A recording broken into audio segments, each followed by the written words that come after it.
सप्तशती सारदुर्गास्तोत्रम्। यस्या दक्षिणभागके दशभुजा काली कराला स्थिता, यद्दा मे च सरस्वती वसुभुजा भाति प्रसन्नानना, यत्पृष्ठे मिथुनत्रयं च पुरतो यस्या हरिसैरिव, तामष्टादशबाहुमम्बु जगतां लक्ष्मीं स्मरेन्मध्यगां, लम्पृत्यात्मककर्मयापि रुचिरं गन्धं हमभ्रात्मकं पुष्पं यं मरुदात्मकं स सुरभिं धूपं विदूतागमं रं वहन्यात्मकदपिकं वममृतात्मानं च नैवेद्यकं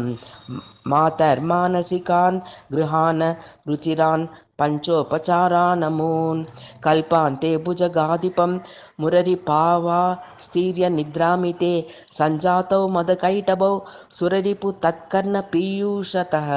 दृष्टा भीतिभरान्वितेन विधिनाय संस्तुता दातयत् वैकुण्ठेन विमोह्यतौ भगवती तामस्मि कालीं भजे या पूर्वं महिषासुरर्दित सुरोदन्तश्रुतिप्रोत्थित क्रोधव्याप्त शिवादिदैवतनुतो निर्गत्य तेजोमयी देवप्राप्तसमस्तवेषरुचिरा सिंहेन साकं सुर देष्णां कदनं चकार नितरां तामस्मि लक्ष्मीं भजे सैन्यं नष्टमवेक्ष चिच्चुरमुखा योक्तुं युयुर्ते ततान् हत्वा शृङ्गकुरास्य पुच्छवलनैस्त्र त्रिलोकीजनम् आक्रम्य प्रपदेन च तं च महिषं शूलेन कण्ठे बिनद् या मध्या रुणानेत्रवक्त्रकमला तामस्मि लक्ष्मीं भजे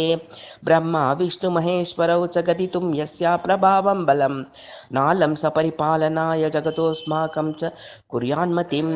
इत्थं शक्रमुखैः स्तुता मरणोर्गया संस्मृता पद्व्रजं हन्तास्मीति वरं ददावति शुभं तामस्मि लक्ष्मीं भजे भूयः शुम्भनिशुम्भपीडितसुरैः स्तोत्रं हिमाद्रौ कृतं श्रुत्वा तत्र समागते शरमणि देहद भूत्कौशिकी या नैजग्रहणे रिताय सूरजित्वाय सन्धारणे योजेतास प्रतिमर्मयत्य कथयत्तामस्मि वाणीं भजे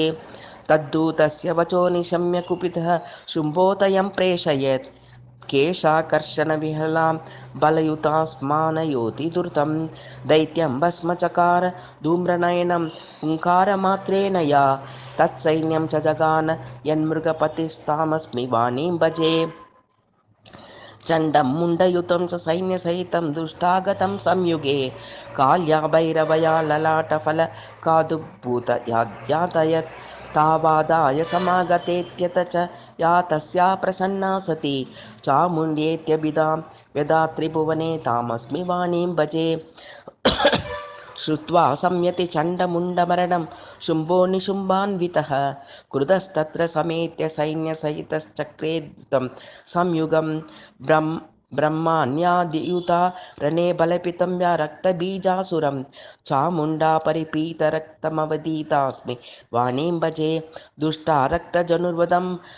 प्रकुपितौ शुम्भो निशुम्भोऽम्युभौ चक्राते तमुलं रणं प्रतिभयं नानास्त्रशस्त्रोत्करैः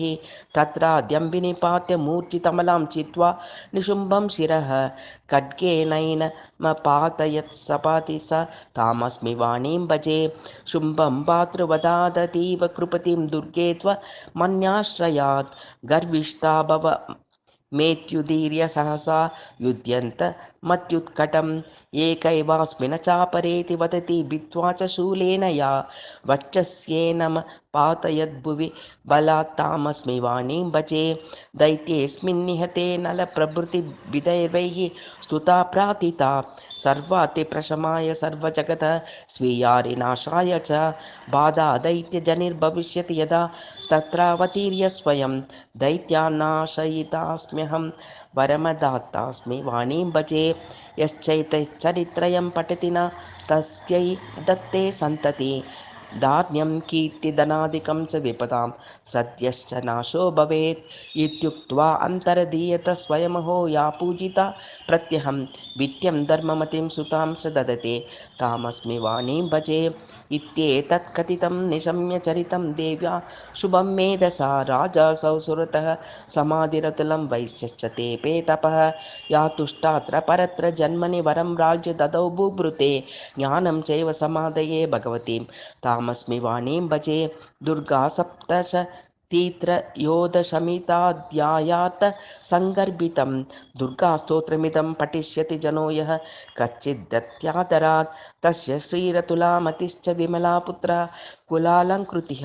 श्रीदुर्गाचरणरविन्दकृपया स्यादत्र कः संशयः वेदब्राह्मणिसंहिता नवरसा वर्णाब्धितुल्या करात्म्या नन्दकरैन्दवो युगकरा शैलद्वयो न्यगकाः चन्द्राबोधिसमाभुजानलमिता बाणेशवोज्जार्णवा नन्दद्वन्द्वसमा इतिह कथिता अध्यायमन्त्राक्रमात् श्रीमत्काशीकरोपाख्यरामकृष्ण सुधीकृतं दुर्गास्तोत्रमिदं धीराः पश्यतु गतमत्सराः।